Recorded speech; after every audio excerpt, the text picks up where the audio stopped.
વરાછામાં Puna Bombay market road પર આવેલા સ્વામિનારાયણ સોસાયટીમાં રીસ હેર સલૂન એન્ડ વેલનેસ સ્પાની આડમાં કૂટણખાનું ધમધમતું મળી આવ્યું હતું. અહીંથી 3 લલના મળી આવી હતી. કૂટણખાનું ચલાવનાર 2 મહિલા સંચાલિકા અને 2 ગ્રાહકોની ધરપકડ કરાઈ હતી.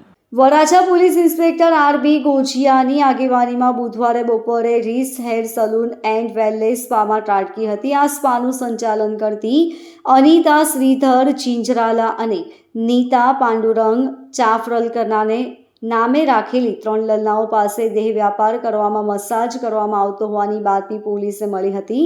જેના આધારે કરાયેલી રેડમાં અહીંથી 3 લલનાઓ મળી આવી હતી. લલનાઓ અને ગ્રાહકો કઠંગી હાલતમાં મળી આવતા મામલો સ્પષ્ટ થઈ ગયો હતો. પોલીસ આ બંને સંચાલિકાઓ ઉપરાંત દેહ સુખ માણવા આવેલા બિપિન નરેશ ઠક્કર અને જીતેન્દ્ર બાબુ ચૌહાણની ધરપકડ કરી હતી. Bureau report LK star news, Surat.